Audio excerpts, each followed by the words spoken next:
Vale a pena comprar casa financiada ou é melhor morar de aluguel e investir? Você vai ver isso aqui nesse vídeo. Eu sou Stefano Dias e eu fiz uma pergunta lá no meu Instagram. Dúvidas sobre imóvel próprio ou morar de aluguel? E aí eu vou responder aqui o pessoal. Vamos começar com a primeira pergunta. O Iago Dias, advogado. Ele perguntou o seguinte: você compraria um imóvel sendo um dos fatores o lado emocional? Eu respondo o seguinte: na perspectiva matemática financeira, não faz sentido ter imóvel próprio. Simplesmente porque dificilmente os imóveis residenciais vão render um percentual maior do que investimentos, seja em fundos imobiliários, seja em ações. Então, em outras palavras, quem quer ficar rico mesmo, quem quer fazer a matemática, os juros compostos funcionar fortemente, com todas as suas forças, na direção do enriquecimento, não pode comprar imóvel próprio, simplesmente porque a rentabilidade desse ativo tende a ser menor, tá? Existem casos específicos, pessoas que ganharam muito dinheiro com compras específicas, imóveis específicos,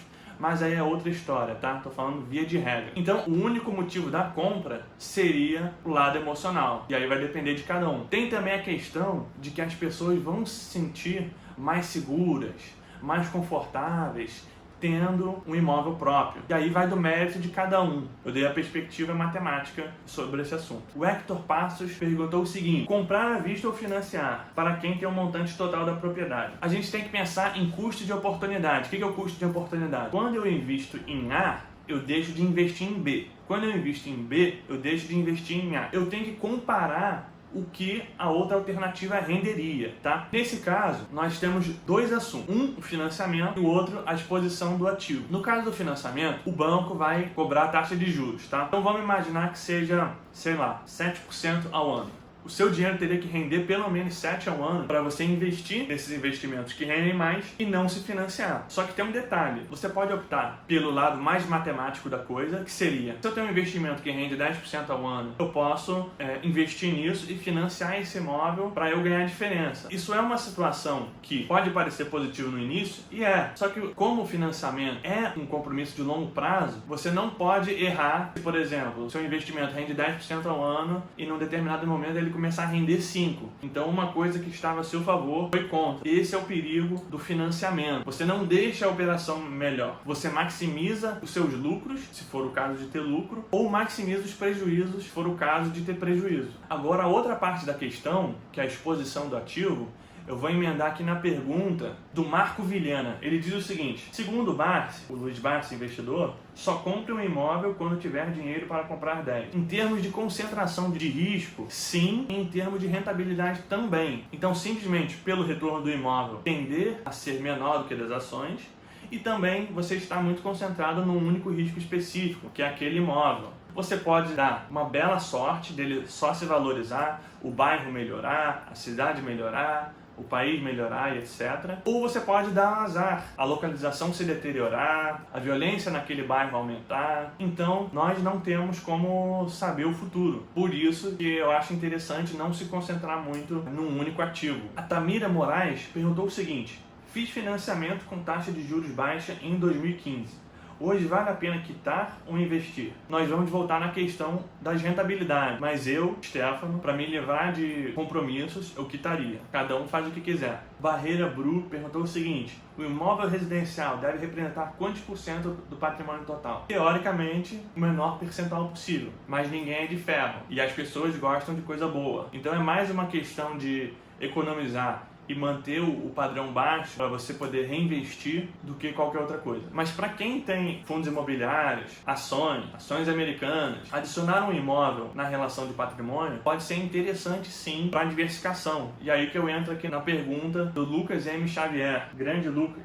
O José Ricardo Barros perguntou o seguinte: no caso do banco financiar 100% do valor do imóvel a juros atuais, comprar ou alugar? Fora as coisas que eu já falei, ainda tem a seguinte questão: imagina que você comprou um imóvel de 500 mil reais. Você vai criar um compromisso de longo prazo com um ativo que no presente vale 500 mil reais, mas no futuro ele pode valer mais ou menos. E aí eu acabo respondendo o Rodrigo Peguini também: quando vale a pena comprar? Só se for à vista? Tem muitas pessoas também que gostam de pensar em dar uma entrada para que a prestação do imóvel fique igual de aluguel. Então, por exemplo, eu quero alugar um imóvel de R$2.000 por mês. Só que aí eu faço o seguinte: Eu faço um financiamento, dou uma entrada e aí eu faço o pagamento da prestação ser os mesmos R$2.000 por mês. E aí as pessoas gostam de falar assim, eu vou estar comprando um imóvel pelo preço da entrada. Pode ser que sim, mas tem um compromisso de longo prazo, né? Você vai ter que ficar naquela localização até o financiamento acabar, ou você pode vender o seu imóvel ao mercado, com lucro, prejuízo ou o mesmo preço. O Diego Molinari fez uma pergunta interessante aqui. Acha que com a pandemia vai ter uma boa queda nos preços dos imóveis? Quem disser que sabe o que vai acontecer, tá mentindo, porque o momento de incerteza é muito alto. Ninguém viveu a última pandemia mundial, que foi em 1918. Se você tá vendo o meu vídeo aqui,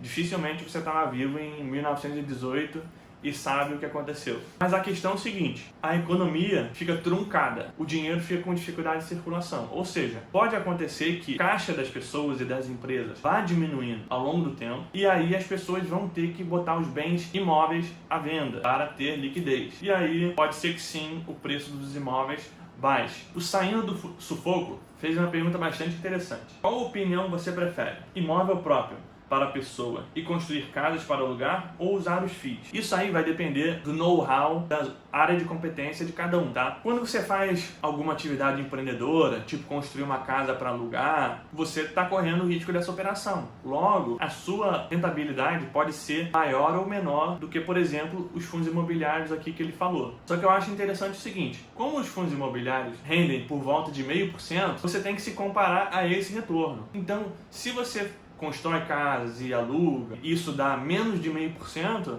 aí eu te questiono, por que você não investiu em fundos imobiliários que vai dar um retorno maior com menos dor de cabeça? Fica a reflexão. O Fábio Corso fez uma pergunta aqui que eu tenho certeza que é a dúvida de várias pessoas. No longo prazo, terrenos conseguem valorizar mais que a inflação, no geral? Depende do terreno e depende da inflação. Eu acredito que as probabilidades estão contra, porque só os melhores terrenos, só os melhores imóveis tendem a ter retornos estupendos, tá? Se você fizer comparações imóveis com CDI, o CDI ele foi muito alto para boa parte dos imóveis conseguir superá-lo. Então, eu acredito que as probabilidades é que não. Por quê? Os melhores imóveis são os mais caros, os mais centralizados, os mais valorizados, os mais cobiçados, os que têm mais potencial construtivo. E esse tipo de terreno custa dezenas, centenas de milhões de reais, que não está acessível para a maioria dos investidores. O Washington Dutt perguntou o seguinte: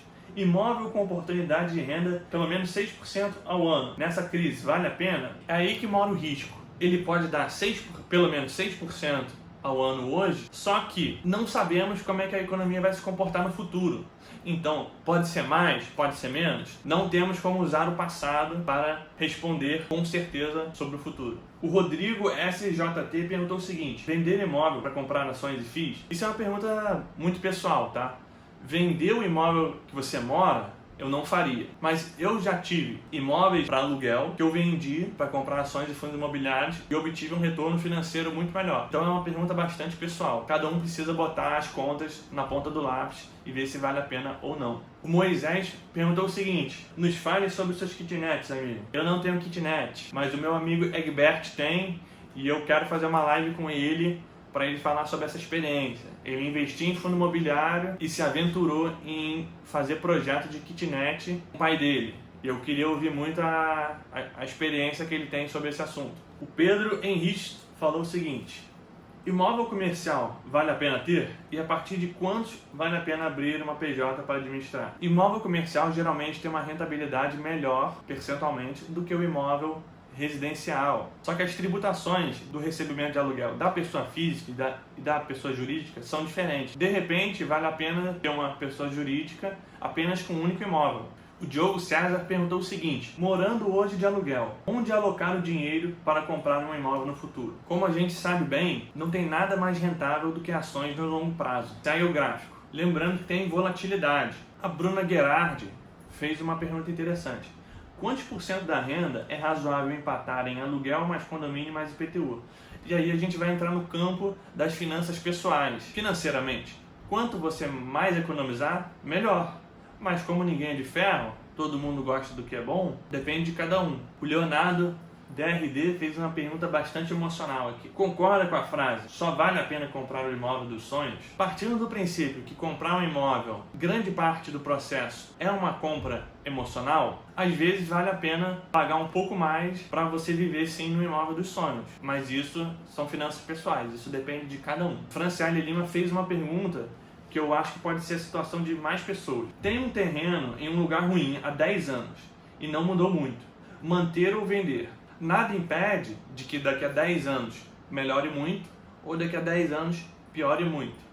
Só que é o seguinte, veja só como um terreno ele não gera caixa e ele possui no mínimo custo anual de imposto, IPTU, então depende do terreno, não é uma regra, não tem como falar. Outra pergunta da Franciele, entre galpão e 4 apartamentos pequenos, qual seria o melhor investimento? Depende do galpão e depende dos 4 apartamentos, mas eu sugiro você comparar essas alternativas com fundos imobiliários, que como a gestão é profissional, você não precisa se preocupar com inquilinos, com manutenção do imóvel e etc. O Thiago Coelho perguntou o seguinte, me convenci que vale a pena comprar se for à vista e que não ultrapasse 50% do patrimônio líquido. O que acha? É um jeito de pensar sim, mas como eu disse anteriormente no vídeo, comprar o imóvel é uma compra muito mais emocional do que financeira.